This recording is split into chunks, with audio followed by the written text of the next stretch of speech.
नमस्कार। कार्यक्रम जनसौवालमा यहाँलाई हार्दिक स्वागत गर्न चाहन्छु। कार्यक्रम जनसौवाल विशेष गरेर जनतासँग सम्बन्धित रहेर छलफल अनि हामी बहस गर्ने गर्छौँ र आज भने पनि हामी सम्बन्धित निकायसम्म पुग्ने प्रयास गरिरहेका छौँ। छलफल बहस गर्छौँ, समस्या मात्र हामीले खोज्ने गर्दैनौँ। समस्याको समाधान कहाँ हो र कसरी निराकरण गर्न सकिन्छ, सम्बन्धित निकायमा कसरी अगाडि बढाउने हो, कसरी पुर्याउने हो भन्ने विषयमा यस बहसबाट हामीले निष्कर्ष निकाल्नेछौँ।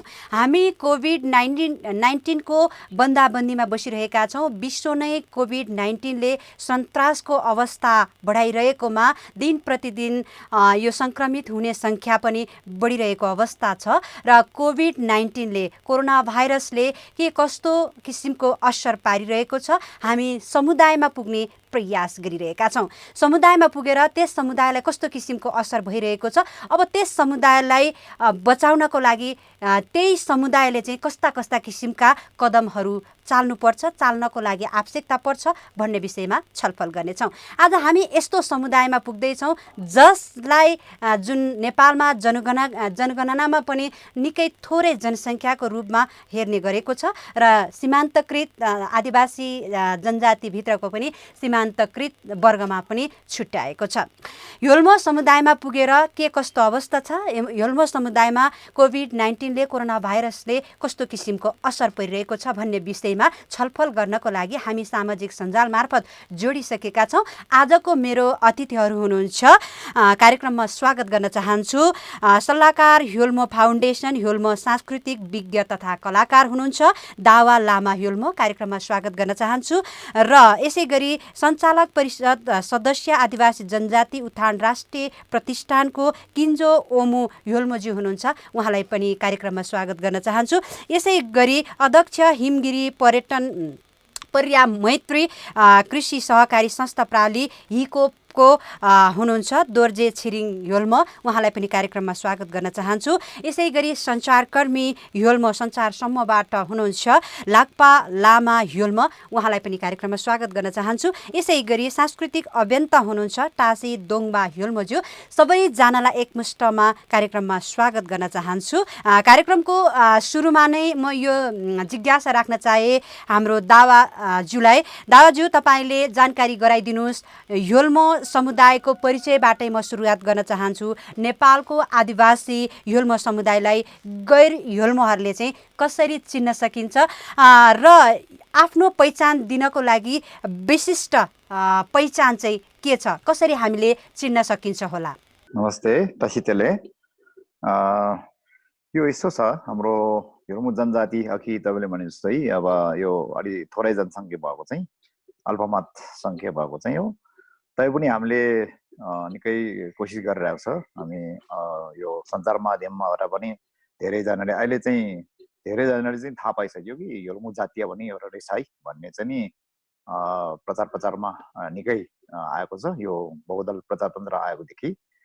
र अब हामी योल्मो जनजातिको पहिचान भनेको एउटा मैले यसो हेर्दाखेरि चाहिँ नि भाषा, जस्तै 59वटा जातीय भित्रमा चाहिँ नि हाम्रो भाषा छुट्टै छ र त्यसपछि फेरि अर्को दोस्रो भनेको हाम्रो वेशभूषाहरू छुट्टै प्रकारको, कुनै जातीयसँग हाम्रो मिल्दैन र छुट्टै हाम्रो जातीयको चाहिँ एउटा पहिचान चाहिँ एउटा वेशभूषा र भाषा, वेशभूषा र संस्कार संस्कृतिमा फरक भएको हुनाले हामी चाहिँ एउटा योल्मो समूह भनेर चाहिँ भन्नुपर्ने कारण चाहिँ त्यो देखिएको छ। किन्जो ओमुसँग जोड्न चाहन्छु। तपाईँ एउटा सञ्चालक परिषद सदस्य आदिवासी जनजाति उत्थान राष्ट्रिय प्रतिष्ठानमा पनि संलग्न हुनुहुन्छ। तपाईँको विचारमा चाहिँ योल्मो समुदायलाई कसरी हामीले गैर योल्मोहरू बिचमा चाहिँ परिचय गर्न सकिन्छ होला, के छ हाम्रो विशेषता, कसरी हामीलाई छुट्याउन सकिन्छ होला, यहाँको विचारमा कस्तो लाग्छ, यहाँको विचार पनि बताइदिनुहोस् न। हजुर, थ्याङ्क यू रोजिनाजी। हामीले चाहिँ योल्मो आदिवासी जनजातिलाई चाहिँ अरू जनजातिबाट चाहिँ कसरी विशिष्ट मान्ने, यसको पहिचान कति पर्छ भन्ने कुराहरू चाहिँ अब आदिवासी जनजाति हुनु नै एउटा विशिष्ट पहिचान, संस्कृति, संस्कार, भाषा भएको कारणले भएको भनेर हामीले बुझ्नु पर्दछ। र योल्मो आदिवासीहरूको सवालमा हामीले कुरा गर्दाखेरि चाहिँ योल्मो आदिवासीहरू एउटा उच्च हिमाली पहाडी र हिमाली भनौँ न नजिक नजिकै बस्ने एउटा आदिवासी जनजातिहरू हुन् भने आदिमकालदेखि नै हाम्रो यो योल्मो जातिको उद्गम स्थललाई मान्दाखेरि चाहिँ हामीले सिन्धुपाल्चोकलाई लिन्छौँ। सिन्धुपाल्चोक जिल्लाको हाम्रो कस्तो भन्दाखेरि हाम्रो काठमाडौँदेखि हेर्दाखेरि अब उत्तर पूर्वीय क्षेत्रदेखि लिएर हामीले नुवाकोट हुँदै हामीले रसुवासम्मलाई चाहिँ हामीले एउटा स्थानहरू हाम्रो योल्मोको धेरै अब योल्मो आदिवासी जनजातिहरू चाहिँ त्यहाँबाट आएका भनेर चाहिँ हामीले बुझ्न सक्छौँ भने त्यस्तै गरेर योल्मो आदिवासी जनजातिहरू चाहिँ ती ठाउँहरू हुँदै विभिन्न रोजगारीको सिलसिलामा चाहिँ नै उहाँहरू चाहिँ एकदमै माइग्रेटेड हुँदै चाहिँ विभिन्न जिल्लाहरूमा पनि पुग्नु भएको हामी पाउँदछौँ। र हुँदै गर्दाखेरि पूर्वमा हाम्रो इलाम जिल्लासम्म पनि योल्मो आदिवासीहरू फैलिरहेको हामी पाउँदछौँ भने उता हामीले गोर्खा लमजुङ हुँदै कास्की चितवन नवलपरासी अनि यता काठमाडौँमा त झनै हाम्रो अहिले भइरहेको नै छ हाम्रो योल्मो आदिवासीहरूको राम्रो बसोबास रहेको छ भने रामेछाप जिल्लाहरूमा पनि हाम्रो योल्मो आदिवासीहरूको राम्रो बसोबास रहेको आज हामी पाउँछौँ। र योल्मो आदिवासीहरू चाहिँ किन फरक छ भन्दाखेरि हाम्रो विशिष्ट एउटा भाषा छ, यो छुट्टै छ भाषा, तर हाम्रो चाहिँ टिबेटो बर्मन भन्छ त्योसँग हाम्रो एकदमै नजिक छ। र त्यो भाषा हुँदा हुँदा हाम्रो संस्कार संस्कृति अनि हाम्रो पहिरन भनौँ न, पहिरन पनि हाम्रो अलिक बेग्लै छ भनौँ न होइन। त्यो कारणले गर्दाखेरि पनि हाम्रो योल्मो जातिलाई चाहिँ अलिक विशिष्ट जातिको रूपमा लिन सकिन्छ। र जनगणनाको त्योलाई हेर्दाखेरि चाहिँ अलिकति अल्पसङ्ख्यक को रूपमा हामीलाई मान्दछ, किनभने सन् 2011 को जनगणनाले चाहिँ 10,752 भनेर चाहिँ देखाएको छ। अब यो चाहिँ अब कति छुटेका पनि छन्, यसलाई नै हामीले अब मानेका त छैनौँ, तर आधिकारिक रूपमा बुझ्दाखेरि चाहिँ अब 10,752 मात्रै देखिरहेको पनि हामी पाउँछौँ। र भाषालाई पनि हामीले चाहिँ एउटा हुन्छ नि लोपोन्मुख भाषा को रूपमा चाहिँ यसलाई परिचय पनि दिइसकेको छ। र संस्कार संस्कृतिको रूपमा गर्दाखेरि चाहिँ कुरा गर्दा चाहिँ हिमाली आदिवासीहरू भित्र चाहिँ योल्मो आदिवासीहरूको संस्कार संस्कृति परम्पराहरू चाहिँ एकदमै पृथक पनि छ। अनि धार्मिक हिसाबले हेर्दाखेरि अब बौद्ध मार्गीहरू हुनुहुन्छ, हामी बौद्ध के अरे योल्मो आदिवासीहरू चाहिँ बौद्ध महायानी परम्परालाई चाहिँ अनि वज्रयानीलाई चाहिँ हामी मान्दै पनि आइरहेका छौँ।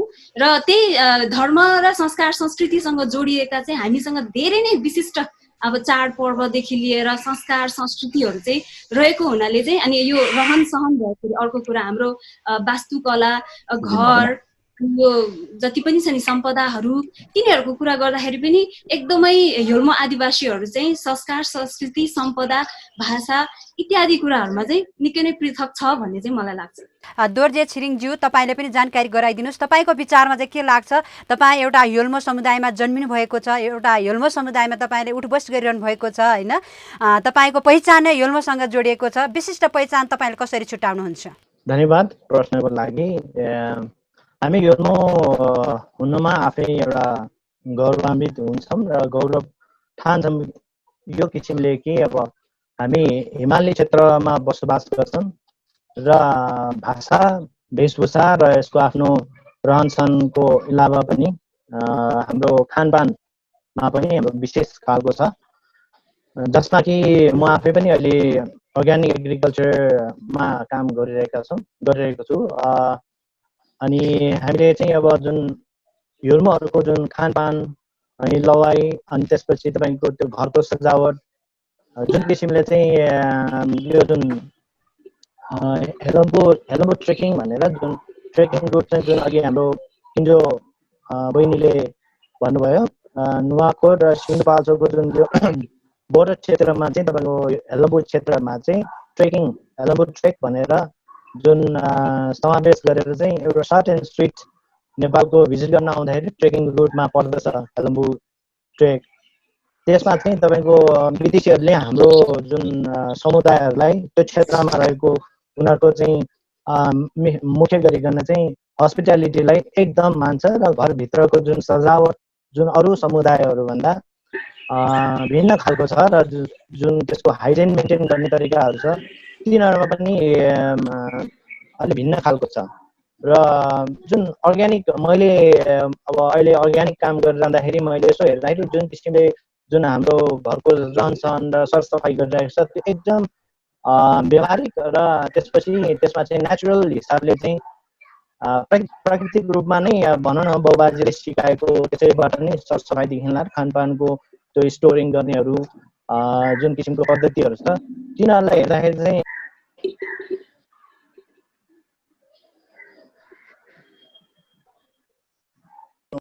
आफ्नो आफ्नो पृथक जुन गर्ने तरिका तौर तरिका त छँदैछ र त्यसमा चाहिँ मलाई विशेष लाग्छ। तपाईँ एउटा सञ्चार क्षेत्रमा काम गरिरहनु भएको छ, अरू क्षेत्रभन्दा पृथक क्षेत्रमा हुनुहुन्छ। तपाईँले अब विभिन्न आफ्नो समुदायको लागि पनि विभिन्न कुराले विभिन्न एङ्गलले तपाईँले समाचारहरू सम्प्रेषण गर्नुभयो होला, तपाईँले अनुसन्धान पनि गर्नुभयो होला। तपाईँको विचारमा चाहिँ के लाग्छ, योल्मो समुदाय अरू समुदाय भन्दाखेरि फरक कसरी तपाईँले देख्नु भएको छ, कसरी हेर्नुहुन्छ फरक भनेर तपाईँले आफ्नो पहिचान कसरी चिनाउनुहुन्छ? नमस्कार सबैजनालाई। सर्वप्रथम त म इन्डिजिनियस टेलिभिजन र यो जनसवाल को टिमलाई हृदयदेखि धन्यवाद दिन चाहन्छु, किनभने यहाँहरूले हामीलाई यस्तो अमूल्य समय दिनुभएको छ हाम्रो एउटा अभिव्यक्ति राख्नलाई। अनि मैले चाहिँ भर्खर नै सुरुवात हो, मैले चाहिँ के अरे सञ्चार क्षेत्रमा चाहिँ भर्खर इन्भल्भ हुँदैछु। जुन कि हाम्रो योल्मो चाहिँ अगाडि नै पूर्वोक्त दाइरा दिदीहरूले भनिसक्नु भएको छ कि योल्मो कसरी अन्य आदिवासी जनजातिहरूबाट पृथक छ भनेर। योल्मो स्वयंमा आफ्नो कल्चरदेखि लिएर खानपानदेखि लिएर ड्रेसहरूदेखि लिएर सबै कुरा पृथक रहेको छ। र यसमा चाहिँ हाम्रो चाहिँ अझै पनि के अरे आदिवासी जनजातिको सूचीकृत भित्र चाहिँ हाम्रो योल्मो पनि सूचीकृत छ नै। तर धेरै जस्तो मानिसहरूलाई चाहिँ योल्मो भनेको के हो भने अझै पनि के अरे थाहा नभएको कुराहरू छ। यसलाई चाहिँ अझै धेरै हामीले स्टडी गर्नुपर्ने कुराहरू छ। र यसको साथसाथै चाहिँ हामीलाई सञ्चार क्षेत्रले चाहिँ जुन सञ्चार माध्यमले चाहिँ मुख्य भूमिका निर्वाह गर्ने भएको हुनाले चाहिँ मलाई पनि त्यो लाग्यो कि हामी एक दुईजना के अरे हाम्रै कम्युनिटीबाट पनि इन्भल्भ भएर हाम्रो कम्युनिटीलाई चाहिँ कसरी अरू कम्युनिटी सामु चाहिँ हाम्रो आइडेन्टिफिकेसनलाई चाहिँ ब्लड गर्न सकिन्छ भन्ने एउटा त्यो मानसैले चाहिँ हामीले अहिले भर्खर पनि के अरे योभन्दा विगतमा पनि हाम्रो योल्मोको के अरे प्रोग्रामहरू एकदम रेयरली मात्र भएर आएको पाइन्छ। समाचारहरू भयो, समाचारदेखि लिएर जुनै पनि कुरा भएर सञ्चार माध्यमहरूमा एकदम थोरै मात्र कभर गरेको पाइन्छ। अनि त्यस कारणले चाहिँ हामी स्वयं पनि अब अहिले हामीले नलागे हाम्रो यो जाति त बिस्तारै लोपन हुँदै जान्छ। अहिले नै हाम्रो सीमान्तकृत भित्र नै अति सीमान्तकृत जातिभित्र रहेको भनेर हामीले नेपाल सरकारले हामीलाई सूचीकृत गरिसक्नु भएको छ। र अब पनि हामी जस्ता युवाहरूले नलाग्ने हो भने चाहिँ हामीभन्दा नयाँ जेनेरेसनहरूलाई चाहिँ हाम्रो योल्मो जनजातिभित्रको पनि यो जुन पृथकताहरू छ त्यो लोप हुँदै जान्छ। त्यस कारणले चाहिँ हामीले चाहिँ कसरी उजागर गर्न सकिन्छ हाम्रो यो पृथकतालाई चाहिँ भनेर चाहिँ हामीले एउटा अझै हाम्रो एउटा भर्खर सुरुवाती चरणहरू चाहिँ भनेर अहिले हामीले इन्डिजिनियस टेलिभिजनबाटै हामीले एउटा योल्मो भन्ने टेलिभिजन कार्यक्रम जुन चाहिँ एउटा योल्मो भाषा मातृभाषाबाट कार्यक्रम सञ्चालन गर्ने अभियान सुरु गरेका छौँ। अनि त्यसै गरेर पहिला पनि कार्यक्रमहरू नभएको चाहिँ होइन, त्यसलाई निरन्तरतालाई चाहिँ अलिकति विभिन्न कारणवश निरन्तरता दिन नसकेको भएर चाहिँ रेडियो कार्यक्रममा चाहिँ योल्मो स्वयं भाषाबाट पनि कार्यक्रमहरू सञ्चालन गरेको चाहिँ पाइन्छ। तर त्यसलाई चाहिँ निरन्तरता दिन नसकेको कारणले चाहिँ हामीहरूले चाहिँ अब चाहिँ हामी युवाहरू एकजुट हुनुपर्छ भन्ने एउटा कन्सेप्टले चाहिँ हामीले अहिले यो इन्डिजिनियस टेलिभिजनमा पनि हाम्रो योल्मो आफ्नै मातृभाषाबाट चाहिँ पेयुल योल्मो भन्ने कार्यक्रम सञ्चालन गरिरहेको छौँ। र त्यसमा पनि अब हामीले चाहिँ त्यो भित्र चाहिँ योल्मोको कला, संस्कृति, भाषा, वेशभूषा, खानपान सबैलाई चाहिँ समेट्ने भन्ने एउटा हाम्रो सोचमा छौँ। अब भविष्यमा हामीले त्यसलाई चाहिँ निरन्तरता दिने कोसिस गर्दै नयाँ पुस्ताहरूलाई पनि त्यसमा समेट्ने भन्ने एउटा हाम्रो मुख्य उद्देश्य चाहिँ छ। अब चाहिँ म टासी दोङबा योल्मोसँग जोडिन चाहन्छु। तपाईँ एउटा सांस्कृतिक अभियन्ता पनि हुनुहुन्छ। तपाईँले अब आफ्नो समुदायको विषयमा धेरै कुरा जानकारी गराउनुहुनेछ भन्ने मैले आशा पनि गरेको छु। यो बताइदिनुहोस् कि हामी कसरी चाहिँ योल्मो समुदायको परिचय कसरी दिन सकिन्छ? तपाईँ सांस्कृतिक एउटा अभियन्ता, तपाईँको संस्कृति के छ भन्ने विषयमा पनि जानकारी गराइदिनुहोस् न हामीलाई। अब जुन हाम्रो योल्मो भन्ने बित्तिकै अघि पनि धेरै कुराहरू उठिसकेको छन्। हाम्रो आफ्नै संस्कार छ, संस्कृति छ र सभ्यता छ।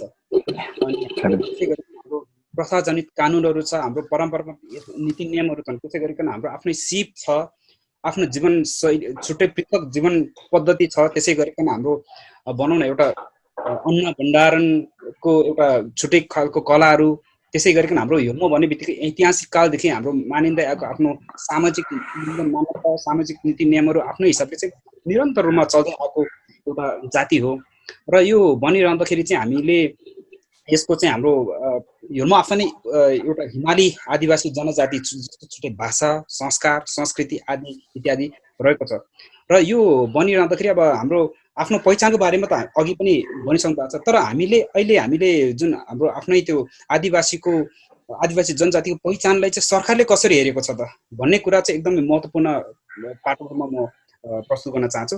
अब हामीले यो एउटा एक दुईवटा म कुराहरू राख्नु पर्दाखेरि हाम्रो एउटा जतिखेर यो 2072 सालको एउटा महाभूकम्प आयो त्यतिखेर चाहिँ हाम्रो धेरैको आफ्नो घर भौतिक पूर्वाधारहरू त्यो एकदम पूर्ण रूपमा क्षति भएको छ। र हाम्रो ह्युल्मो जातिको सवालमा हेर्नुहुन्छ भने यसले केवल हाम्रो भौतिक संरचना मात्र होइन, हाम्रो चाहिँ सांस्कृतिक सम्पदाहरू पनि पूर्ण रूपमा त्यो एउटा ढलेको अवस्था छ। अनि त्यसलाई चाहिँ हामीले हाम्रो जुनको चाहिँ ह्युल्मोको चाहिँ परम्परागत शैलीको एउटा आफ्नै पृथक शैलीको घर हुन्थ्यो, जसलाई मेर्चेकोमा घर भनिन्छ। अब ह्युल्मो चाहिँ एउटा पर्यटकीय त्यो डेस्टिनेसन ठाउँ पनि हो, जसको त्यहाँको चाहिँ एउटा महत्त्वपूर्ण पाटो भनेको सांस्कृतिक पाटोलाई एउटा टेकेर चाहिँ त्यो पर्यटनहरू आउँथ्यो भने जतिखेर महाभूकम्पपछि हाम्रो चाहिँ पूर्ण रूपमा घर हाम्रो सांस्कृतिक सम्पदाहरू नासियो। हाम्रो घरको अब बाहिरी संरचना आफ्नो ठाउँमा छ, भित्री सजावटको कुराहरू जुन चाहिँ पूर्ण रूपमा एउटा काठले बनेको बुट्टादार त्यो एउटा हाम्रो घरको संरचना हुन्थ्यो भने त्यो पनि पूर्ण रूपमा चाहिँ क्षति भएको अवस्था छ।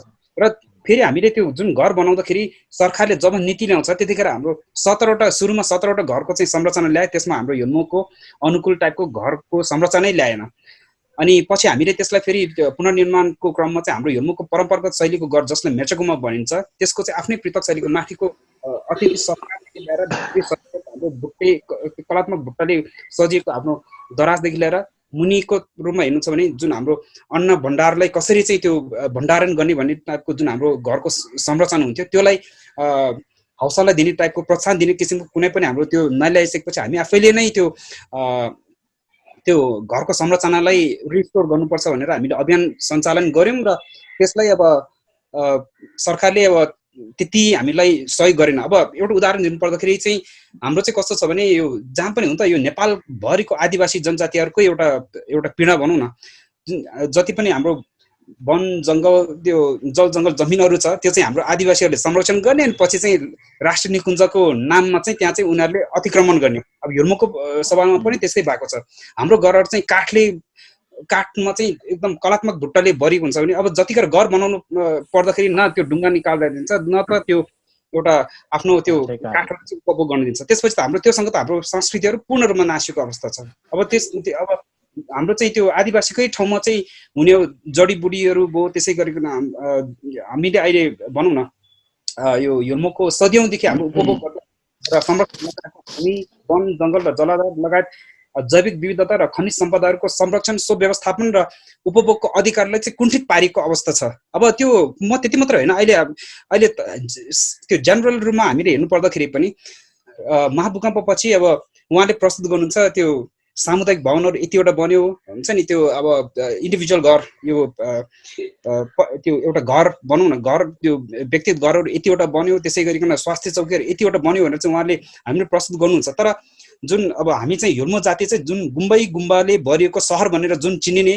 त्यहाँको गुम्बाको लागि जुन त्यो बाहिरी दात्री संस्थाले विनियोजन भएको एउटा बजेटलाई पनि अहिलेसम्म त्यो उहाँहरूले अब आलटाल गर्दै अहिलेसम्म एउटा गुम्बा बनेको छैन। तपाईसँगै म जिज्ञासा राख्न चाहे, अब ह्युल्मोहरूको जनसङ्ख्याको आधारमा तपाईँहरूकै सहकर्मी मित्रले जानकारी गराए अनुसार 10,752 जना जनगणनाबाट पाएको तथ्याङ्क पनि जानकारी गराइसक्नु भएको छ। अब तपाईँ एउटा सांस्कृतिक क्षेत्रमै रूपमा काम गरिरहनु भएको छ, अब जनसङ्ख्याको डाटा पनि तपाईँले पाइसक्नु भयो अहिलेको लागि चाहिँ।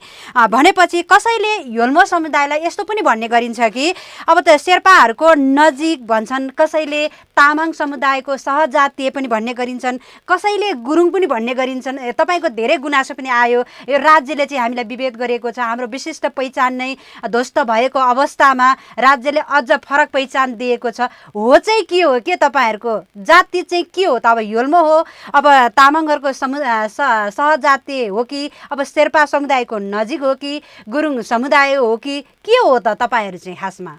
अब यो चाहिँ जब हामी आदिवासी जनजातिहरूको कुरा गर्ने बित्तिकै कसरी चाहिँ हाम्रो स्व पहिचानको अधिकार आफ्नो ठाउँमा छँदैछ हुन्छ नि। यो अन्तर्राष्ट्रिय श्रम सङ्गठन ILO 169 र त्यो UNDRIP पनि हामीलाई एकदम स्पष्ट हामीलाई भन्छ। त्यति मात्रै होइन, आदिवासी जनजाति उत्थान राष्ट्रिय प्रतिष्ठानले के को आधारमा चाहिँ छुट्टै जाति भनेर चाहिँ पहिचान गर्छ त भन्दाखेरि आफ्नो जसको छुट्टै आफ्नो संस्कार संस्कृति छ, जसको आफ्नो एउटा ऐतिहासिक एउटा पृष्ठभूमि सहितको एउटा निरन्तरता, अहिले भौगोलिक निरन्तरता रहेको छ। त्यसै गरिकन हाम्रो आफ्नो जसको छुट्टै भाषा छ हुन्छ नि, जसको छुट्टै संस्कार संस्कृति छ, त्यसको आधारमा मात्रै दिने हो। कसैले चाहिँ हामीलाई दानको रूपमा चाहिँ एउटा हुन्छ नि एउटा यो पहिचान, यो हाम्रो आफ्नो एउटा के भन्ने एउटा गौरवका साथ हाम्रो चाहिँ आफूले आइडेन्टिफाई गरेको एउटा यो पहिचान भएको कसैले दयाको रूपमा हामीले दिएको होइन। यो योल्मो हाम्रो आफ्नै छुट्टै भाषा छ, संस्कार छ, संस्कृति छ। मैले अघि भने घरैसी संरचनादेखि लिएर हाम्रो सामुदायिक जुन चाहिँ हाम्रो त्यो आदिवासीको त वी भन्ने फिलिङ हुन्छ नि, हामी भन्ने फिलिङ जुन चाहिँ हाम्रो हामी गाउँमा जान्छ भने त्यहाँ चाहिँ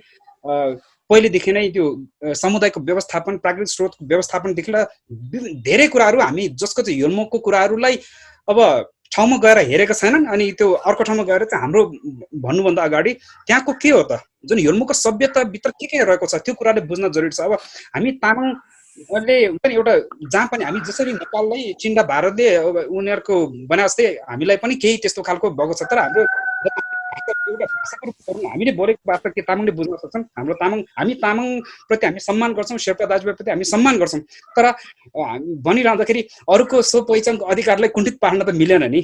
हाम्रो जुन चाहिँ परम्परागत हुन्छ नि, हाम्रो भाषा मात्र होइन, हाम्रो संस्कार संस्कृति छ, हाम्रो आफ्नै छुट्टै खालको संरचना रहेको छ। त्यो कुरालाई चाहिँ हाम्रो यसो उसो भनेर होइन, हेर्दाखेरि उस्तै देखे पनि तर तपाईँको अब यो पहिरन छ, भाषा छ, संस्कृति छ, धेरै फरक छ। त्यसो भए होइन, छुट्टै त्यो एकदमै टोटली फरक। यो चाहिँ धेरै त्यो सिमिलरिटिजको कुरा पनि म त्यति गर्न चाहन्न। जुन हाम्रो पहिरनको कुरा गर्नुहुन्छ, हाम्रो पहिरन अरूसँग मिल्दैन। अब होला त्यो पुरुषमा केही हाम्रो टिबेटो बर्माको हाम्रो कम्युनिटीसँग सिमिलर भएको कारणले हामी मिल्न सक्दैन, तर हाम्रो पृथक रहेको छ, हाम्रो संस्कार संस्कृति पृथक रहेको छ, त्यो चाहिँ कुनै पनि हालतमा मिल्दैन। त्यसै गरी भाषा फरक छ। हाम्रो चाहिँ त्यो जुन अघि भने जस्तो छुट्टै जाति भनेर जुन हाम्रो एउटा क्राइटेरिया सेट गरेर छ, त्यसको आधारमा हामी भएको होइन। कसैले दानको रूपमा दिएको पहिचान होइन। यो चाहिँ हाम्रो गौरवको साथ चाहिँ हामीले प्रमाणित गरेको एउटा जाति भएको। यो योल्मो जाति चाहिँ आफ्नो छुट्टै एउटा विशिष्ट गौरवशाली एउटा चाहिँ त्यो जातिको रूपमा चाहिँ म प्रस्तुत गर्न चाहन्छु। योल्मोहरू एउटा स्वतन्त्र पहिचान भएको समुदाय हो। अब योल्मो समुदायमा पनि आफ्नै परम्परा प्रथा छ, संस्कृति छ होइन। अब विभिन्न कुरा छ, पहिचान गराउने धेरै कुराहरू छ। तपाईँ एउटा सांस्कृतिक विज्ञ भएकै नाताले मैले यो जिज्ञासा राख्न चाहे।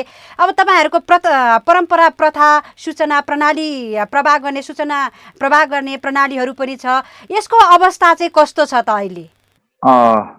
यस्तो छ कि तपाईँले जुन प्रश्न गर्नुभयो र टसीजीले नै भन्नुभयो, त्यसमा मेरो अलिकति म प्रश्न चाहन्छु।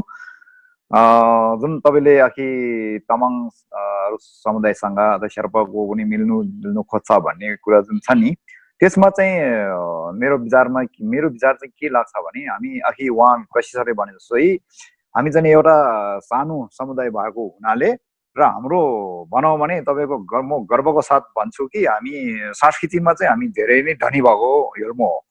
र पहिलेदेखि नै अब हामी हिमाल भेगमा बस्दै आएको र त्यसपछि हामीले गर्दै आएकोलाई चाहिँ नि कपिराइट गरेर कतिपयले चाहिँ त्यो पनि गरेको छ।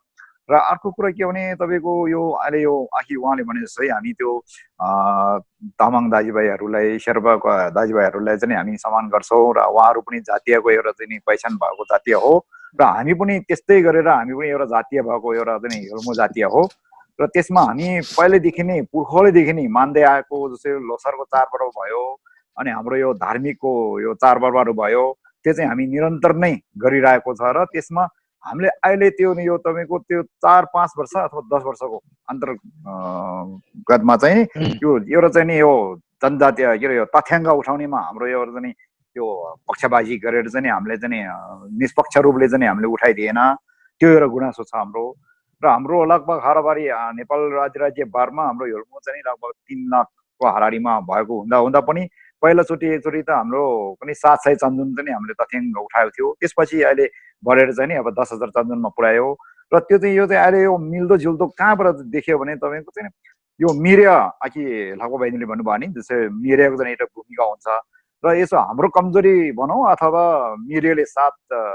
मिडियासँग कनेक्सन नभएको कारणले चाहिँ हामी एउटा चाहिँ अलिकति पिछाडिको जातीय जस्तै अब त्यो अलिकति प्रचार प्रचारमा आउन सकेन, त्यो एउटा त्यो एउटा छ। अर्को एउटा चाहिँ तपाईँको त्यो मिडियाको चाहिँ ठुलो भूमिका हुँदो रहेछ। जस्तै अब लोसार चाडपर्व भनेको हामी घरभित्र चाहिँ यसो कसरी मान्छ भन्ने कुरा चाहिँ अब त्यो एकचोटि चाहिँ हामीले डकुमेन्टरी नै बनाएर चाहिँ देखाउनु पर्ने चाहिँ एउटा अवस्था छ।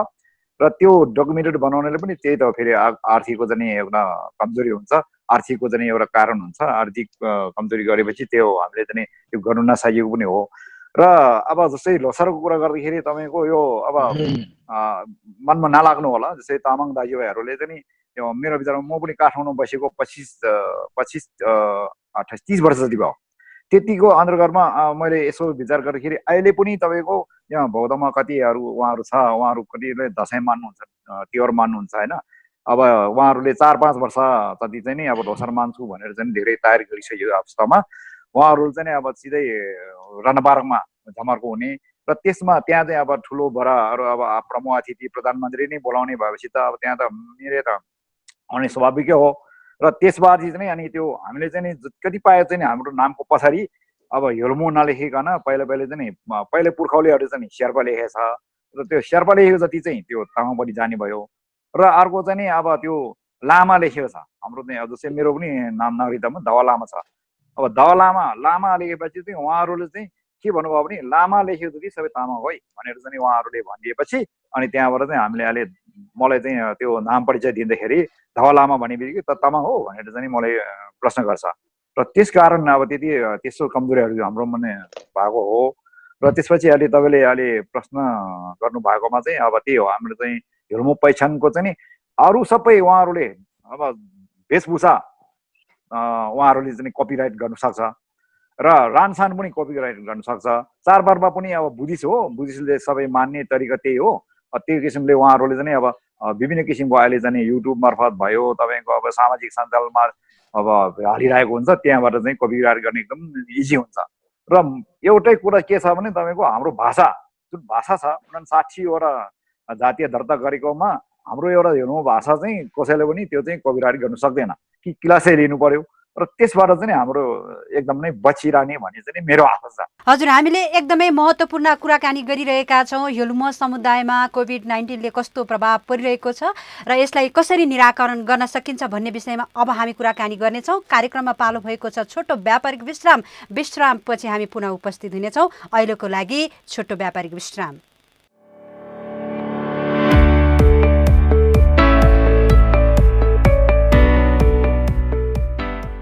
naza filmi chundirang nedang yamgi chamcheti cheta pekengi yasho thapse imba tingsang jambulingrang nyam chuigi corona mai naza chokpagi yamle jemjedang dojela lokhondang hachim pekelemu priba chapki tizela khop koi yambi ambila lakpa yabu peti murti sabun kyapti chugi chukoi lakpagi la khaje tongbala deje miyongen kha upchela max rang hemba lemu kapcha tikoge la khaje khangbala chirang teti lepe koi memangdang singdala doje meyongen nyenjeng nyewadang lomin miya thugen tizila domba sumji kyangbulerang tamma koi lakpa digendang thiken ole prangja tapche miyongen yangdang yang chawa kena utangjala khendagabungna kin machepeti prangu sukyapken chamba kyapkendang zubu sukyapti ngargen lemu tayatena horang sulamana corona mai virus gi ne kyalgyo hung khungen imba hosungbe menkhang mana swasthya kendra dang अस्पताल लामसांगरंग मेंजु पेचला डोकोय याम रिमले सुंक्यो पेचला lamin याला कुदी मियोंगे रंगरंग Nangla थिंदी पेकोकेन जिक्टादंग ngang पेती मेंबा तेंबुदंग जेंबु पेती Teng एम्बागी corona virus ला दोलो रंग तंगजला थमजी फेबी मेमेयागी रोरम नंगदों indigenous television दंग हजुर, यो छोटो व्यापारिक विश्रामपछि पुनः स्वागत गर्न चाहन्छु कार्यक्रम जनसवालमा। यतिखेर हामी कार्यक्रम जनसवालमा यहाँहरूसँग कुराकानी गरिरहेका छौँ कोभिड-19ले योल्मो समुदायमा कस्तो किसिमको असर पुर्याइरहेको छ, अब कसरी निराकरण गर्न सकिन्छ, आउने दिनमा हामीले चाहिँ आफ्नो समुदायको लागि कस्तो किसिमको भूमिकाहरू खेल्न सकिन्छ भन्ने विषयमा कुराकानी गर्नेछौँ। यहाँहरू सम्पूर्णलाई पुनः एकमुष्टमा स्वागत गर्दै अब म जिज्ञासा राख्न चाहन्छु किन्जो ओमु योल्मो ज्यूसँग। उहाँलाई चाहिँ विशेष गरी आदिवासी जनजाति उत्थान राष्ट्रिय प्रतिष्ठानमा संलग्न भएकै कारणले मैले यो जिज्ञासा राख्न चाहेँ। उहाँले चाहिँ अब सम्पूर्ण आदिवासी समुदायकै रूपमा काम गरिरहनु भएको छ, योल्मो समुदाय बाहेक मात्र नभएर अन्य समुदायमा पनि कार्यरत हुनुहुन्छ। त्यसै कारणले उहाँले डाटाहरू पनि पाउनु भएको होला, तथ्याङ्कहरू पनि पाउनु भएको होला भन्ने आशाले मैले यो जिज्ञासा राख्न चाहेँ। अहिले चाहिँ विश्वव्यापी नै कोरोना भाइरस फैलिरहेको छ। यस बेलामा योल्मो समुदायका सम्पूर्ण जनताहरू प्रभावित हुनुहुन्छ पक्कै पनि। तपाईँले यो जिज्ञासामाथि जवाफ दिनुहोस् कि योल्मो समुदायमा चाहिँ कोभिड-19ले कस्तो असर परेको छ? अब यो कोभिड-19 अहिले यो विश्वव्यापी महामारीको रूपमा हामीले लिइरहेका छौँ। तसर्थ हामीले अब विश्व नै आक्रान्त बनिरहेको अवस्थामा चाहिँ नेपाल अनि त्यो भित्रको पनि आदिवासी जनजातिहरूको कुरा गर्दाखेरि योल्मो आदिवासी पनि पक्कै पनि यसबाट चाहिँ आक्रान्त नै बनेको छ। र योल्मो आदिवासीहरू चाहिँ नेपालमा मात्र नभएर अब गाउँमा मात्र नभएर अब काठमाडौँ अब सहर जस्तो ठाउँहरू भनौँ अथवा विदेशको भूमिहरूमा पनि उहाँहरू रोजगारीको सिलसिलामा चाहिँ धेरैवटा अन्तर्राष्ट्रिय भनौँ न देशहरूमा पनि उहाँहरू पुग्नु भएको छ। त्यसले गर्दाखेरि चाहिँ पक्कै पनि यसले चाहिँ धेरै नै नकारात्मक असर चाहिँ पारिएको छ।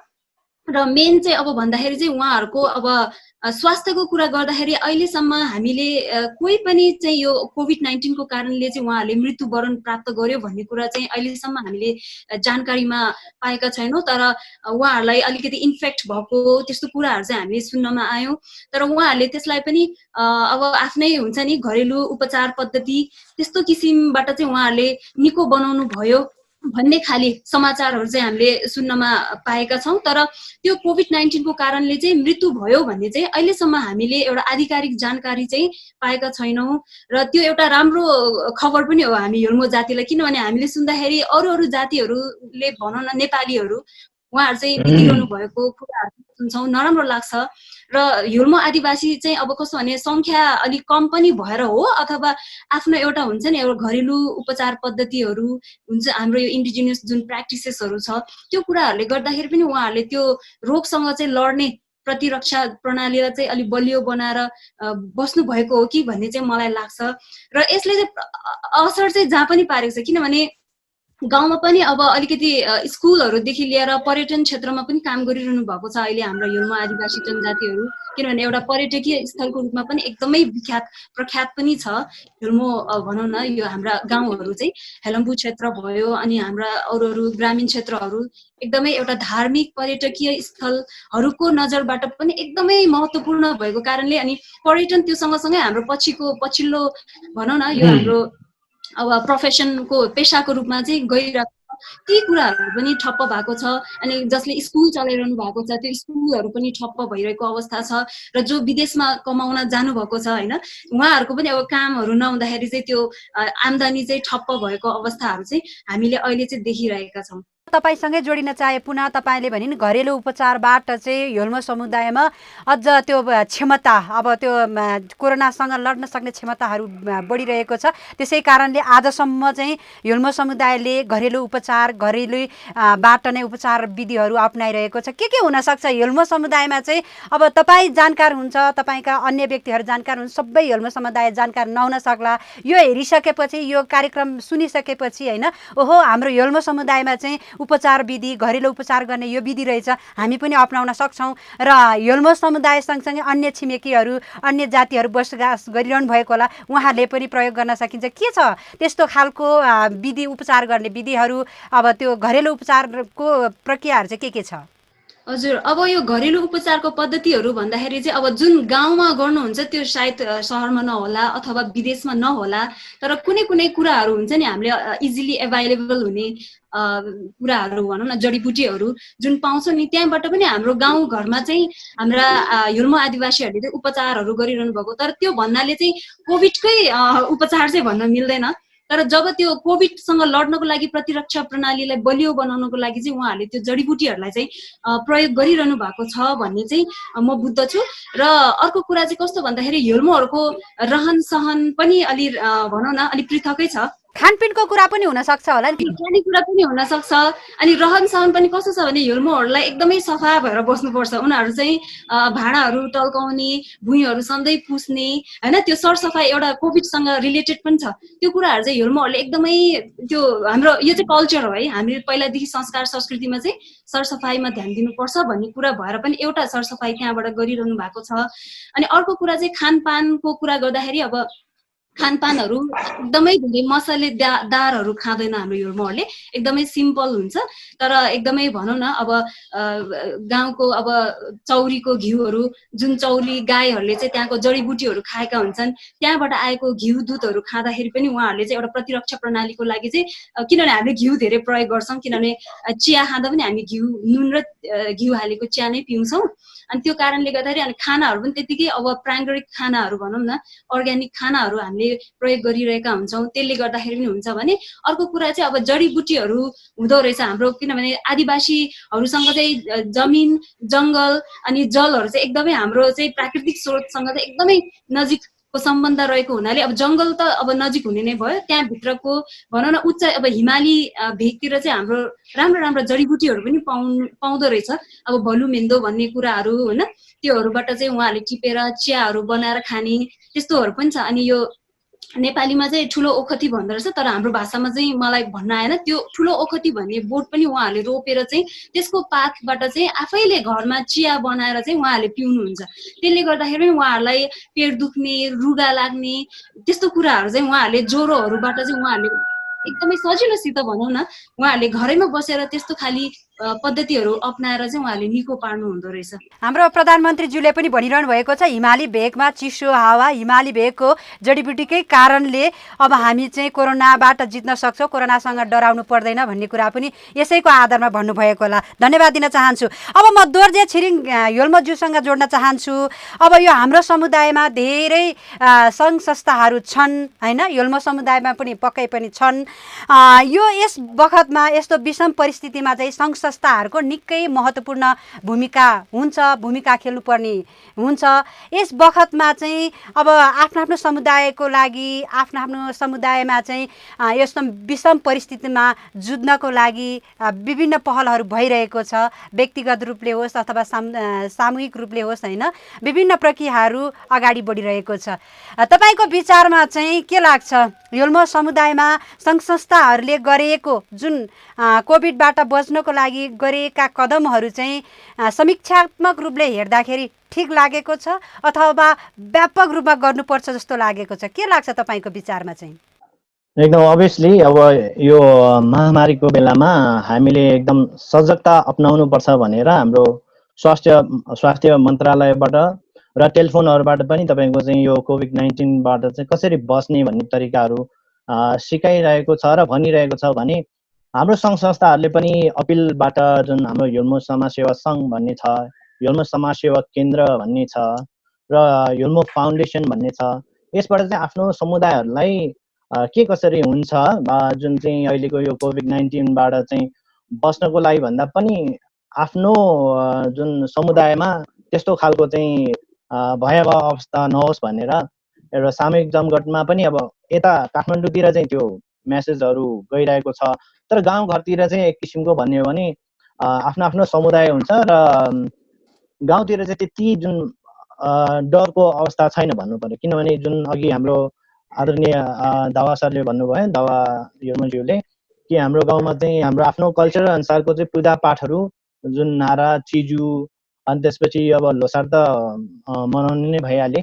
एक लोसार त हामीले मनाइसक्यो, अब आउने लोसार हामीले कसरी मनाउँछौँ भन्ने कुरा जुन सामाजिक दूरी राखेर गर्ने कुराहरू भए त्यो कुराहरूमा चाहिँ हामीले अब साँच्चै नै त्यसमा हामीले फेरि पनि एकचोटि सबैलाई अपिल गरेर यो खालको चाहिँ दूरी मेन्टेन गरेर गर्नुहोस् भन्ने कुरा भन्नुपर्छ भने हाम्रो समुदायमा एक किसिमले एउटा कल्चरल सामाजिक र एउटा सांस्कृतिकको आफ्नै धनी भएको कारणले गर्दाखेरि पनि हो, जुन कि हामीले मान्छे कोही भेट्यो भने नयाँ आगन्तुक अथवा पाहुना भेट्यो भने हामीले ह्यान्डसेक गर्दैनौँ, हामी तस्ले भनेर चाहिँ दुई हात जोडेर जुन गर्छौँ कि जुन कि अहिले संसारभर जुन कि अब यही किसिमले चाहिँ एउटा एकअर्कालाई आत्मीय सम्मानदेखि लिएर भेटघाट गर्दाखेरि चाहिँ त्यो अपनाउनु भनेको छ, जुन कि हामी हिमाली कल्चरतिर बस्नेहरूले चाहिँ त्यो अपनाइरहेछौँ भने अब अहिले आफ्नो समुदायबाट चाहिँ जुन किसिमले अब खानपानहरूको कुरा विशेष गरी आउँछ यसमा। अनि त्यसपछि अब मुख्य गरिकन खानपान र प्लस अब सहरभित्र बस्नेहरू चाहिँ जुन कि हाम्रो किनमेल गर्न जान्छ, त्यसपछि किनमेल गरेर आउने जुन पैसाहरूको लेनदेन हुन्छ, अब सबैभन्दा महत्त्वपूर्ण पैसा हो। तर पैसालाई लिँदाखेरि चाहिँ मान्छेले अब भनौँ न अलिकति केयरलेस गरेको देख्छु, जुन कि सामानहरू खरिद गरिसकेपछि त्यो पैसालाई चाहिँ छुट्टै खालको राखेर अनि त्यसपछि घरमा लगेर त्यसलाई सेनिटाइज गरेर युज गर्यो भने चाहिँ समाजमा जुन धेरै छिटोभन्दा छिटो फैलिनेबाट चाहिँ जोगिने एउटा त्यो पनि हो जस्तो लाग्छ मलाई। र समाजमा चाहिँ अहिले जुन किसिमको अब हाम्रो जमघट गर्ने जुन किसिमले कल्चरल हिसाबले यहाँ काठमाडौँमा पनि अब भनौँ न हाम्रो यो कोभिड-19 को बाट चाहिँ भएर दिवंगत भएको होइन कि उहाँको आफ्नो रोगले गर्दाखेरि अथवा बुढेसकालले गर्दाखेरि बित्नु भएकोहरूकोमा पनि हाम्रो जुन किसिमको कल्चरल हिसाबले मानि गरेर जुन ग्रुपमा गएर अगाडिपट्टि चाहिँ लामा गुरुज्यू हुन्छ, त्यसपछि त्यसको चाहिँ अब उहाँको पुङ्गु भन्छ, जुन पुङ्गु चाहिँ हामीले अब एउटा जुन मृत्यु भएको उहाँको चाहिँ आफ्नै कल्चरल हिसाबले चाहिँ डेकोरेसन गरेर अनि त्यस पछाडि मानि गरेर जाने, त्यो चाहिँ हामीले गर्न पाइरहेका छैनौँ हाम्रो यो समाजको अहिले जुन गर्नै पर्ने र गरिरहेको। तर पनि अहिले गुम्बामा सर्टेन डिस्टेन्स मेन्टेन गरेर स्थानीय हाम्रो प्रशासन त्यसबाट चाहिँ उहाँहरूले स्वीकृति दिएर अलिक डिस्टेन्स सोसियल डिस्टेन्स मेन्टेन गरेर चाहिँ त्यसरी चाहिँ हाम्रो आफ्नो कल्चरहरूलाई जोगेर्ना गर्ने गरिरहेका छौँ भने मुख्य गरिकन अरू कुरा चाहिँ खानेकुराहरूलाई हामीले सेनिटाइज गर्ने कुरा, अनि त्यसपछि कुनै पनि अब फलफुल भेजिटेबलहरू ल्याउँदाखेरि चाहिँ हाम्रो विशेष गरिकन अब गाउँघरमा त त्यस्तो विधिको इफेक्ट छैन, तर सहरमा बस्नेहरूले चाहिँ त्यसलाई केही घन्टा अथवा केही भनौँ 24 घन्टा जुन म आफैले व्यक्तिगत हिसाबले मेन्टेन गरिरहेको र मेरो जुन हाम्रो कृषि सहकारी छ हाम्रो हिमगिरी अर्ग्यानिक पर्माकल्चर जुन एग्रिकल्चर कोअपरेटिभ जुन हुन्छ त्यसको सदस्यहरूलाई चाहिँ हामीले भनिरहेका छौँ, यो रिले गरिरहेका छौँ कि तपाईँहरूको चाहिँ भेजिटेबलहरू जति पनि खरिद गरेको सामानहरू केही घन्टा केही दिन छुट्टै राखेर अनि त्यसपछि मात्र उपभोग गर्दाखेरि जुन कोभिड-19 को जुन भाइरस छ त्यो चाहिँ स्वतः आफै ओमिट भएर जाने, हराउने र त्यसपछि युज गर्दा चाहिँ अझ राम्रो हुन्छ भन्ने खालको चाहिँ हाम्रो सहकारीको सदस्यदेखि लिएर सम्पूर्ण अहिले यो इन्डिजिनियस टेलिभिजन हेरिरहनु भएकोहरूलाई मेसेज दिन चाहन्छु। योल्मो समुदायमा चाहिँ आदिवासी पत्रकारहरूले अब योल्मो समुदायकै पत्रकारहरूले सूचना प्रवाह गर्ने काम कतिको भइरहेको छ र अभ्यासमा कतिको आइरहेको छ, तपाईँको अनुभवमा?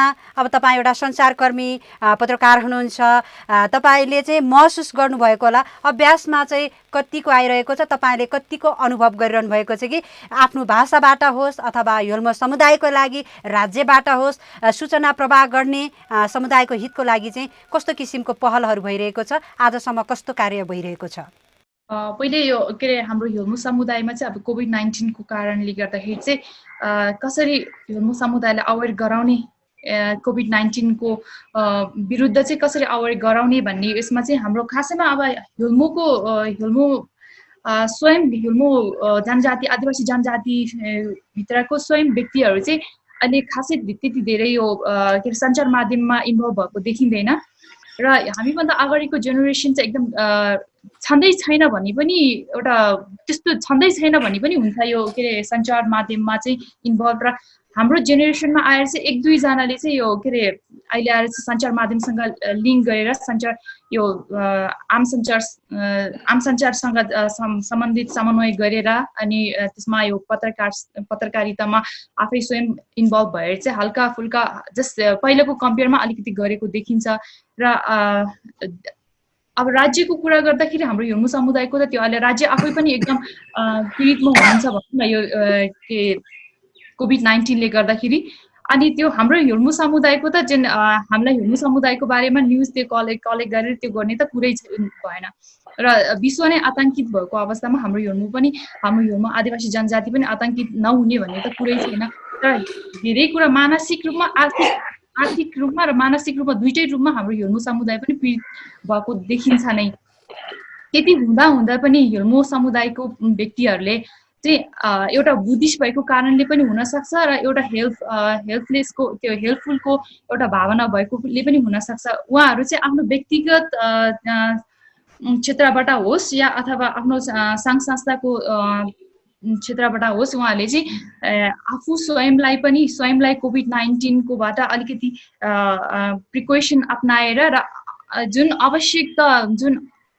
धेरै आवश्यक त्यो व्यक्तिहरू हुनुहुन्छ, समुदायहरू हुनुहुन्छ, उहाँहरूलाई चाहिँ यो कोरोना भाइरस विरुद्धसँग कसरी लड्न सकिन्छ, कसरी त्यो गर्न सकिन्छ भनेर चाहिँ धेरै यो रिलिफ प्रोग्रामहरू गरेको हामीले देख्न सकिन्छ। त्यसलाई चाहिँ अझ हाम्रो यो विभिन्न सञ्चार माध्यमहरूले चाहिँ त्यसलाई अझ कभर गरेर समाचार सम्प्रेषण गरिदिएको भए चाहिँ हामी हिर्मू जाति, अघि तपाईँले भन्नुभयो हिर्मू जाति लोपन्मुख छ र हिर्मू जाति अरूको जातिहरूको सामु चाहिँ कसैले हाम्रो जातिभित्र पर्छ, कसैले हाम्रो जातिभित्र पर्छ भनेर दाबी गरिरहनु भएको छ। त्यो चाहिँ अलिकति कम हुन्थ्यो कि भन्ने चाहिँ मेरो व्यक्तिगत भावना हो। र अझै पनि हाम्रो युवा पुस्ताहरू हुनुहुन्छ, उहाँहरूले पनि अब सबै अहिले चाहिँ युवा पुस्ताहरू धेरैभन्दा धेरै चाहिँ शिक्षित भएर चाहिँ धेरैवटा फिल्डहरूमा इन्भल्भ हुनुहुन्छ र त्यसभित्र पनि यो सञ्चार माध्यमले चाहिँ यो राज्यको चौथो अङ्ग भनेर जुन डिस्क्राइब गरिरहनु भएको छ सञ्चार माध्यमलाई चाहिँ, र त्यसले गर्दाखेरि चाहिँ सञ्चार माध्यमले चाहिँ हामी हिर्मूलाई पनि अझ माथि अरू समुदाय सामु चाहिँ प्रस्तुत गर्नको लागि र अझ हेल्पफुल हुनेछ। र अझ कोरोना भाइरस विरुद्ध चाहिँ हामीले चाहिँ यो हिर्मू समुदायको बाट चाहिँ भर्खर हामीले अघि नै मैले तपाईँलाई जानकारी गराइसकेँ तपाईँहरूलाई यो हिर्मू सञ्चार समूह भनेर चाहिँ यो भर्खर निर्माण गरिएको छ। यो त्यसमा चाहिँ स्वयं हामी पनि इन्भल्भ छौँ र यसले चाहिँ हामीले चाहिँ विभिन्न देशहरूबाट चाहिँ सानोतिनो हेल्प गर्नु भएर उहाँहरूले आर्थिक सहयोग गर्नुभएको छ हिर्मू व्यक्तिहरूले नै। अनि त्यो र व्यक्तिगत तवरबाट पनि हामीले ठाउँमा जो ठाउँमा आवश्यकता छ उहाँहरूलाई चाहिँ यो रिलिफ प्रोग्रामहरू भयो, कोभिड-19सँग सामना गर्नलाई आवश्यक पर्ने सामग्रीहरू जस्तै सेनिटाइजर भयो, अनि गनहरू भयो, मास्कहरू भयो, वितरण कार्यहरू पनि निरन्तर रूपमा गरिरहे आउनु भएको छ।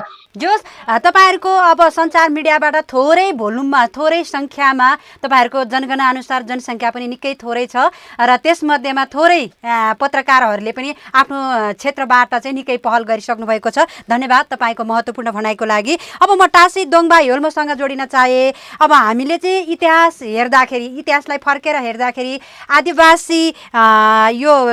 आदिवासी ज्ञानको चाहिँ निकै ठुलो महत्त्वपूर्ण भूमिका रहेको कुरा पनि हामीले देख्यौँ र आजको यस परिस्थितिमा पनि आदिवासी समुदायको खानपानको कुरा भयो, परम्परागत सूचना प्रवाह गर्ने प्रणाली भयो। अहिले चाहिँ पछिल्लो समयमा राज्यले पनि आदिवासी समुदायमा चाहिँ यस्तो महामारीमा बच्नको लागि धेरै ठुलो ज्ञान छ भन्ने कुराहरू सकारात्मक सन्देशहरू फैलाइरहेको अवस्थामा तपाईँले यो जानकारी गराइदिनुहोस्। एउटा सामाजिक क्षेत्रमा लागिरहनु भएको छ, अभियन्ता पनि हुनुहुन्छ होइन। हाम्रो हिर्मू समुदायमा चाहिँ यो कोभिड-19 न्यूनीकरण गर्नको लागि, यो महामारी न्यूनीकरण गर्नको लागि चाहिँ आदिवासी ज्ञानको चाहिँ कसरी प्रयोग भइरहेको छ जस्तो लाग्छ? अझ बढी गर्नुपर्छ जस्तो लाग्छ अथवा यसमा चाहिँ इनफ छ है हाम्रो समुदायको लागि भन्ने जस्तो लाग्छ तपाईँलाई? जहाँसम्म लाग्छ हिर्मू आदिवासीहरूको चाहिँ जुन एउटा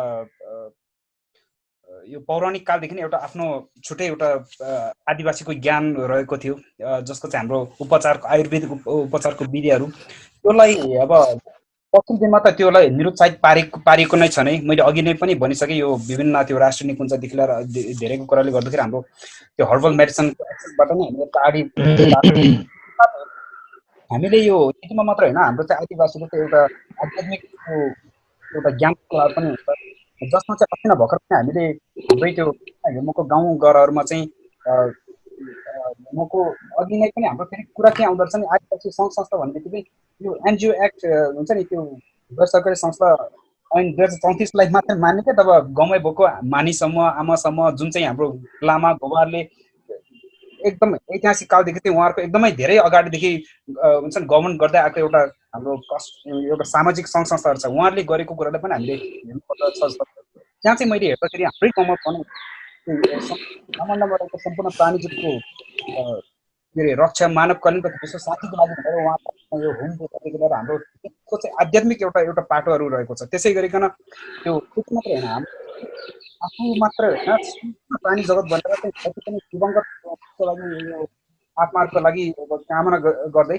जति दिवंगत चित्तहरूको चाहिँ एउटा सुखवती भुवनमा चाहिँ जन्म लियोस् भन्ने हिसाबले त्यहाँ चाहिँ मनिकलन गर्नेदेखि त्यस्तो खालको कामहरू गर्छौँ जसबाट चाहिँ सकारात्मक कुराहरू हामीलाई चाहिँ यो उहाँहरूको चाहिँ एउटा प्रार्थना छ है हामी माझ भन्ने टाइपको आध्यात्मिक एउटा कुराहरूलाई पनि हामीले टेक्दै त्यो गाउँतिर गरिरहेको देख्न सक्छौँ त्यति मात्र होइन हाम्रो चाहिँ त्यो लामाहरूले चाहिँ एउटा मन्त्र जप जस्तै मनी जप गर्छौँ बज्रहरू जप त्यसै गरेर हाम्रो चाहिँ बुटीहरू लगाएपछि चाहिँ हामीमा एक लेभल कन्फिडेन्स आउँछ त्यो जुन हामीमा चाहिँ यो त्यो जो एउटा आध्यात्मिक शक्तिहरू छ है जसबाट चाहिँ हाम्रो यो कोरोना मात्रै होइन जस्तोसुकै महामारीले पनि खास हुन सक्दैन हुन त आफ्नो त्यो एउटा राख्नुपर्छ नि तर तथापि हाम्रो आदिवासीमा त्यो खालको एउटा सकारात्मक एउटा के भन्छ सोचाइको कारणले गर्दाखेरि पनि त्यो खालको चाहिँ एउटा फैलाउने काम गरिरहेको छ भन्ने म तिनीहरूलाई जानकारी गराउन चाहन्छु र फेरि पनि यहाँ भनिरहँदाखेरि अलिकति म चाहिँ मारमा परेको कुरा फेरि म अलिकति जोड्न चाहन्छु मैले दुईवटा कुरा जोड्न चाहेँ एउटा चाहिँ यो अस्ति भर्खर मेलम्ची खानेपानी चाहिँ यो अहिले टेस्टिङ गर्यो अब त्यहाँ हाम्रो नेपाल सरकार चाहिँ ILO 16 नोटिफाई गरेको UN ड्रिपलाई पनि पक्ष राष्ट्रको रूपमा चाहिँ साइन गरे तापनि त्यहाँको हिल्मो आदिवासीसँग चाहिँ कहिले पनि कन्सल्ट गरेन हुन्छ नि जुन चाहिँ यो राष्ट्रिय गौरवको आयोजना भन्दाखेरि तर त्यहाँको आदिवासीले कहिले पनि गरेन हामी चाहिँ कसरी गऱ्यौँ भन्दाखेरि लान्छ त्यो मेलम्ची खानेपानीको त्यो जुन चाहिँ हिल्मोको हिमाली त्यो हिमालबाट चाहिँ झरेको त्यहाँको जडीबुटीसँग मिलेर आएको त्यो जुन मिनरल वाटर छ त्यो चाहिँ हिल्मोबाट लाने भन्दाखेरि मेलम्ची खानेपानी अनि हिल्मोलाई चाहिँ कुनै पनि नदिएको त्यस्तो खालको एउटा छ भने मैले अघि पनि जोडेको थिएँ तपाईँहरूलाई गुम्बाको सहर भनेर ठिकै नै जुन हिल्मो मात्रै नभएको अरू पनि हुनुहुन्छ तर त्यसमा चाहिँ गुम्बालाई यतिसम्म त्यो विदेशी दात्री संस्थाले दिएको पैसालाई पनि त्यतिकै त्यो अब आलटाल गरेर त्यो गरेपछि त्यसको एउटा इफेक्ट के पर्यो भन्दाखेरि हिल्मोहरूको चाहिँ एउटा हस्तकला सिप जसको चाहिँ हाम्रो यो चित्रकला हाम्रो चाहिँ हिल्मोहरूको चाहिँ बरु यो अहिले मोडर्न एजुकेसनपट्टि त्यति नहोला तर आफ्नै एउटा सांस्कृतिक हाम्रो पुरानो परम्परागत एउटा चित्रकला थियो त्यहाँबाट त गुम्बाको एउटा त्यसलाई चाहिँ सही टाइममा सही सदुपयोग गरिदिएको भए त हाम्रै त्यहाँको कलाकारहरू वरिष्ठ कलाकारहरूले हिल्मै ठाउँमा चाहिँ धेरै रोजगार पाउँथ्यो त्यहाँबाट चाहिँ विदेशमा त जानु पर्दैन थियो अहिले प्रायः हामी कोरोना कहाँबाट आएको छ भने विदेशबाट आएको छ हाम्रै ठाउँमा हुन सक्ने रोजगारीलाई पनि निरुत्साहित पार्ने सरकारले चाहिँ त्यस्तो खालको एउटा जहाँबाट पनि हुन्छ अब हुन त यो हिल्मोको मात्रै होइन अब हामी हिल्मो चाहिँ सानो भएकोले अब अरू ठुलो आदिवासीबाट पनि हामी पीडित भएको छँदैछ नै जसरी आदिवासीहरू चाहिँ हाम्रो गैर आदिवासीबाट पीडित भएको छ हामी चाहिँ त्यसरी छौँ तथापि हामी चाहिँ अब अरूलाई कम्प्लेन अब यो चाहिँ अहिले राख्नु परेकोले कम्प्लेन गर्छ तर हामी चाहिँ अब जति गर्न सक्छौँ त्यति चाहिँ हामीले गरिरहेको अवस्था छ अहिले जुन चाहिँ अब हाम्रो हिल्छौँ भनेर परम्परागत प्रशासनिक कानुनहरू परम्परागत एउटा नीति नियमलाई पनि सम्मान गर्दै सकेसम्म हामीले जति गर्न सक्छौँ त्यो अरूलाई सहयोग गर्ने र अहिले त्यो जुन कोभिडको टाइममा चाहिँ हामीले कम गर्न चाहिँ मैले देखिरहेको छु पूजा पाठ गर्ने अब अरूलाई सहयोगको हामी चाहिँ दानको कुराहरू दान दिनुपर्दछ जो चाहिँ अहिले आवश्यक छ उहाँलाई दान दिनुपर्छ भनेर विभिन्न हाम्रो हिल्मोका त्यो महानुभावहरूले एउटा दानापतिहरू भनौँ उहाँहरूले चाहिँ अरूलाई अब परेको एउटा पीडित व्यक्तिहरूको लागि पनि विभिन्न यसमा चाहिँ सहयोग गरिरहेको छ र हाम्रै गाउँमा चाहिँ भर्खर त हाम्रो हिल्मो आफै गाउँ त जडीबुटीको एउटा ठाउँ भएको कारणले एउटा हावापानीमै त्यो मिसिएकोले त्यो त्यहीँ बसेकोले त्यति छैन गाउँमा त एकदम त्यो के भन्छ कोरोना फैले हो जो चाहिँ शासन उहाँले पनि अरूको सहयोग गर्ने कामहरू निरन्तर रूपमा गर्दै आउनु भएको छ भनेर म यहाँ समक्ष राख्न चाहन्छु। हजुर टासीजी तपाईँले कुरा निकालिहाल्नुभयो पानीको विषयमा पनि सानो विवाद आएको छ भन्ने कुराहरू पनि यहाँ राखिसक्नु भएको छ यो पनि जानकारी गराइदिनुहोस् कि यो लामो समयदेखि यो एकदमै राष्ट्रिय गौरवको एउटा विकास योजना हो आज मात्र यो सम्पन्न भइसकेको छैन आजको समयमा पनि लगभग अन्तिम चरणमा पुगिसकेको छ भन्ने कुराहरू अब सम्बन्धित निकायले हामीलाई जानकारी गराइसक्नु भएको छ विवाद खासमा के थियो यति लामो समयसम्म चलेको विकास योजनामा चाहिँ विगतका दिनमा बारेमा पनि विवाद भएको थियो कि थिएन र आज 81 अन्तिम चरणमा आएर तपाईँहरूले विवाद गरिरहनु भएको छ, खासमा यो कुरा चाहिँ के हो?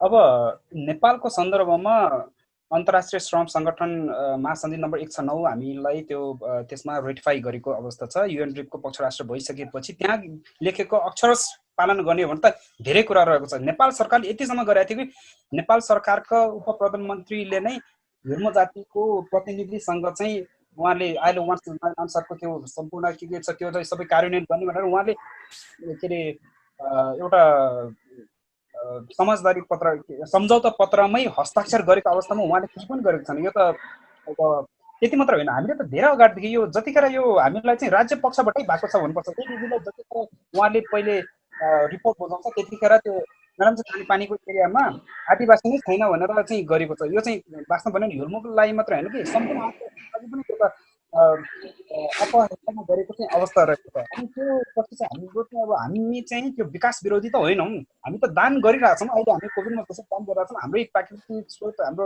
त्यसलाई चाहिँ अरूलाई दिनुपर्छ भन्ने कुरो पनि कुनै पनि आपत्ति रहेको छैन। तर त्यहाँ पनि ब्यालेन्स गर्दै तर त्यो सँगसँगै अहिले हेरौँ न, सबभन्दा त्यो पहिलो कुरा त हामीले हिर्मो खाने पानी आयोजन भनेर गर्नुपर्छ भन्दा भन्दै धेरै अगाडिदेखि सङ्घर्ष गर्दै कहिले पनि हिर्मोको कुरा माग्न सम्बोधन गरिएन। पहिलो कुरा हाम्रो जुन पहिचानको अधिकारलाई नै उहाँले निर्मूल पार्ने काम गर्यो। त्यसपछि हिर्मो जातिसँग सम्बन्ध अब जतिखेर उहाँ परियोजना सञ्चालन गरेपछि त्यहाँ त गैर आदिवासीको भाषादेखि लिएर धेरै कुराहरू अब त्यहाँ आउन थालेपछि हामी त्यसलाई पनि त्यो कन्ट्रोल गर्नुपर्छ भन्ने कुरा राखेका थियौँ। त्यो कुरालाई कहिले पनि सुनवाई भएन। अब हुन त त्यो हाम्रो हिर्मो आदिवासीहरू अब त्यो राजनीतिक चेतनादेखि लिएर शैक्षिक अब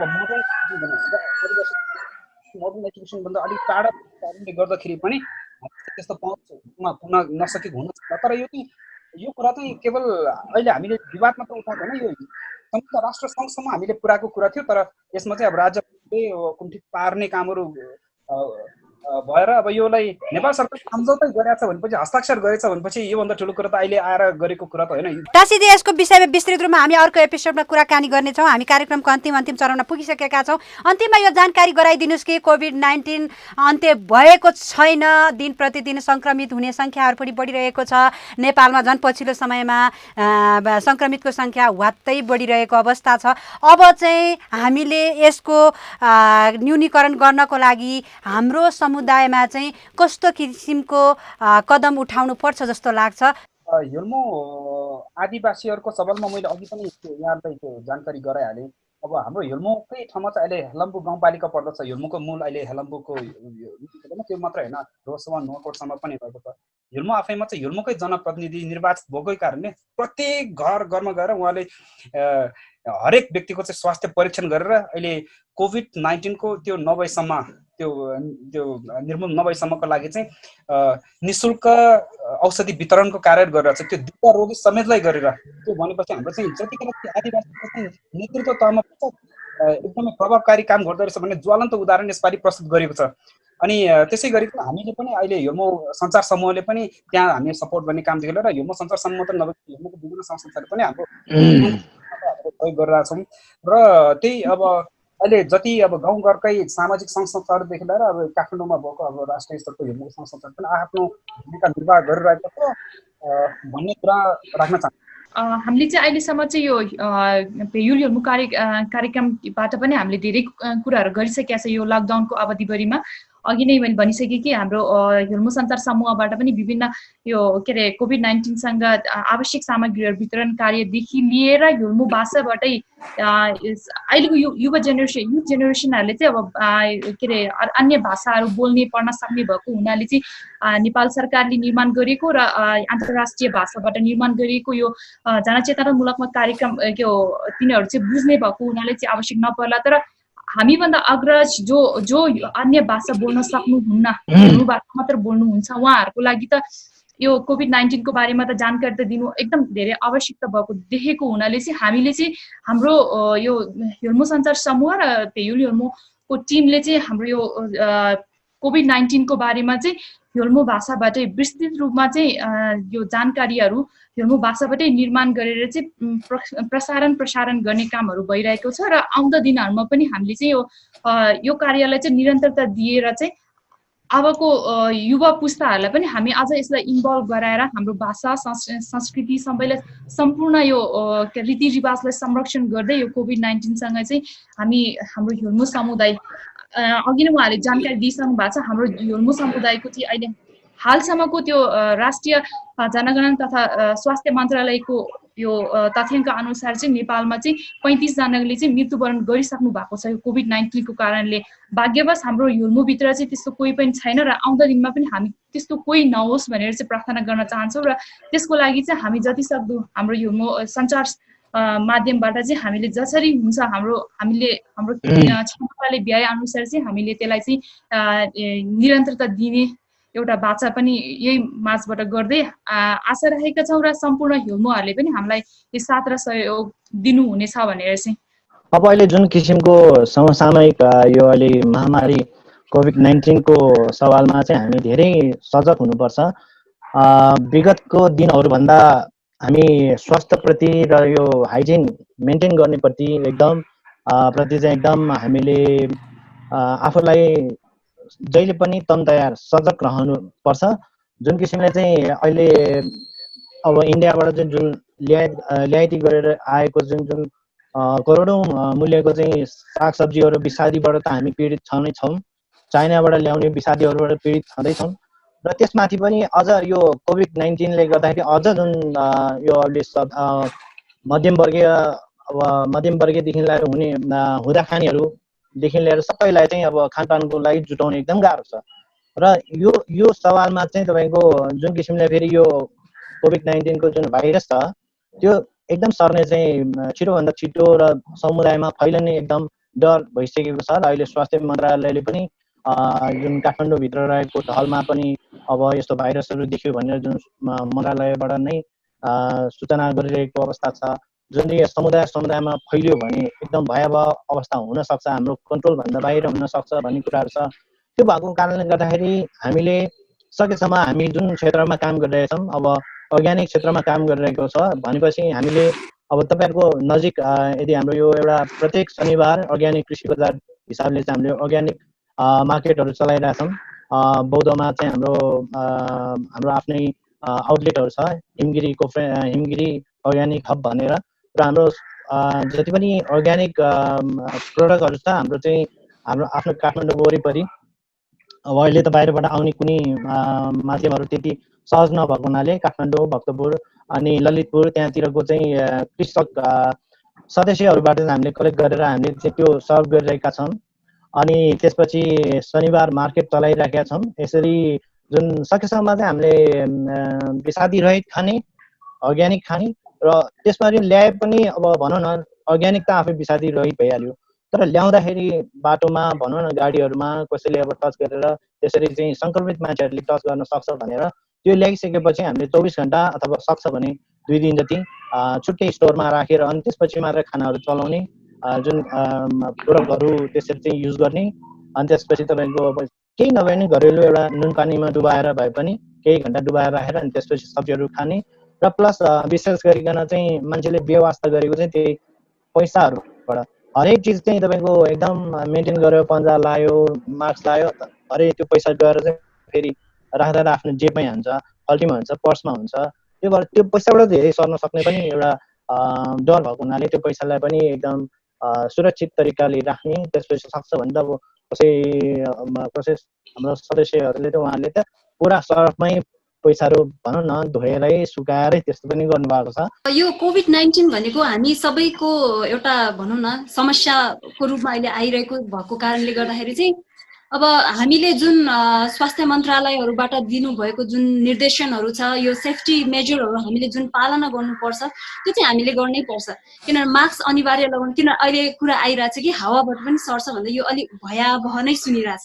त्यो कारणले गर्दाखेरि अब राज्य स्तरबाट नै मास्क लगाउन अनिवार्य गराउनु पर्ने चाहिँ हाम्रो जनमानस चाहिँ त्यस्तो खाली छ कि, अनि उसलाई पनिस गरेपछि मात्रै मैले लाउनु पर्छ भन्ने होइन कि, त्यो चाहिँ हामीले लाउनु पर्छ भन्ने कुरा चाहिँ भित्रैबाट सबैजनाको चाहिँ आउनुपर्छ जस्तो लाग्छ मलाई। र अब जति पनि यो डिस्टेन्स मेन्टेनको कुराहरू छ, फिजिकल डिस्टेन्सको कुराहरू, अनि हाम्रो यो हेल्मो समाजमा चाहिँ के छ भने हामी धेरै संस्कार र संस्कृतिहरूसँग चाहिँ परिबन्धित भएर रहेका छौँ र हाम्रो पहिचान पनि त्यही हो। त्यो कारणले कतिपय अब भनौँ न चाडपर्वहरू भयो, जस्तै बुद्ध जयन्तीमा हामीले चाहिँ थोरै मात्र मान्छे व्यक्तिहरू राखेर त्यो फिजिकल डिस्टेन्स गरेर चाहिँ थोरै व्यक्तिहरूको माझमा चाहिँ, किनभने बुद्ध जयन्तीलाई चाहिँ हामीले मनायौँ।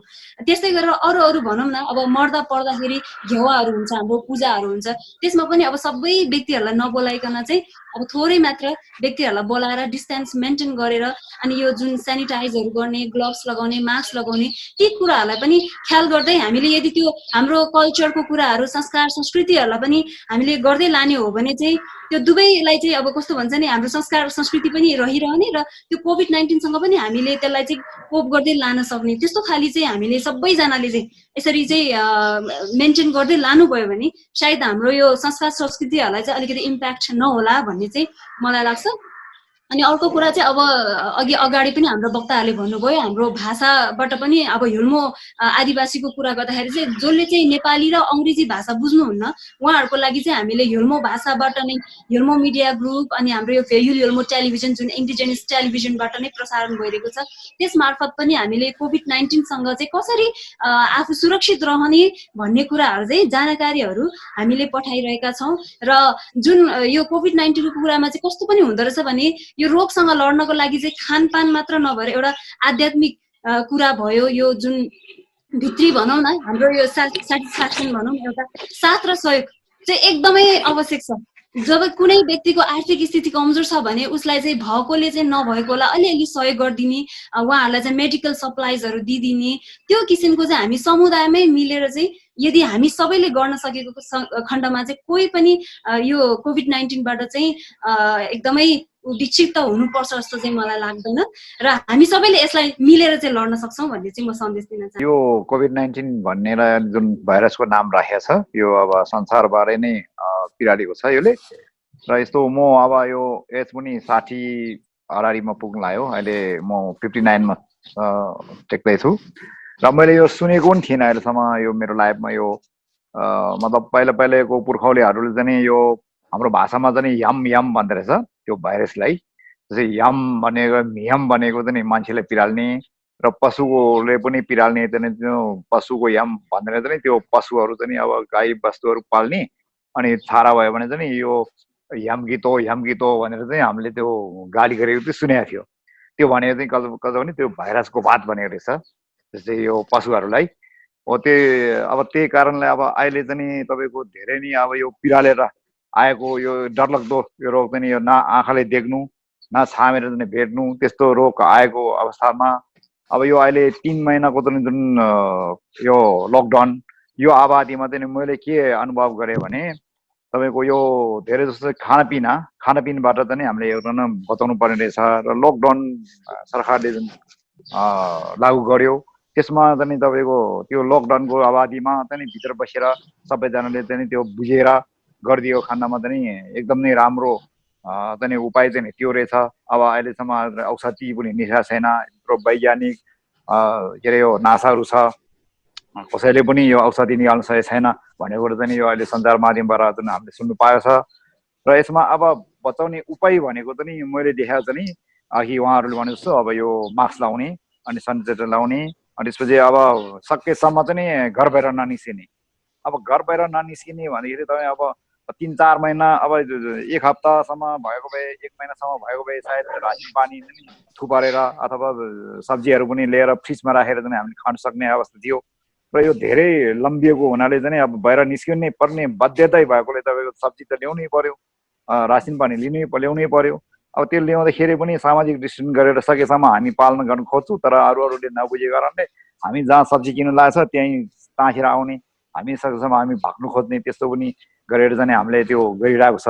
र त्यसरी अब अघि हामीले उहाँहरूले भने जस्तै अब हेल्मोको एउटा एक त के अरे यो थोरै जनसङ्ख्या भएको हुनाले नै होला।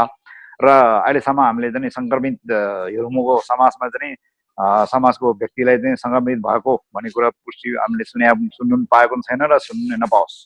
र यति भन्दै म तपाईँको यो खानापिनाको चाहिँ बाट बच्नु सक्ने चाहिँ उपाय चाहिँ मैले के देखेँ भने मेरो अनुभवमा 3 महिनामा यो जुन पहिला पहिला हामी यो लकडाउन नआउँदाखेरि चाहिँ अब काम काम काम काम त गर्नै पर्यो, एउटा व्यवसाय नभइकन नै यहाँ जीवन चलाउनु गाह्रो हुँदो रहेछ। त्यस कारण हामी चाहिँ अब त्यो बाहिर निस्किन्छ, भोक लाग्छ, घरभित्रको खाना खान नपाउने, बाहिरै खानुपर्ने बाध्यता हुन्छ, होटलतिर खानुपर्ने। अब त्यो बासी हो कि अब त्यो फ्रेस हो कि के हो, बासी हो कि हो, त्यो हामीले खाइहाल्ने। त्यसपछि पनि हामीले रोग लाग्ने रहेछ। त्यहाँबाट पनि रोग चाहिँ स्वास्थ्यले चाहिँ अब नराम्रो असर परेर हामीले अस्पताल जानै पर्ने बाध्यता हुँदो रहेछ।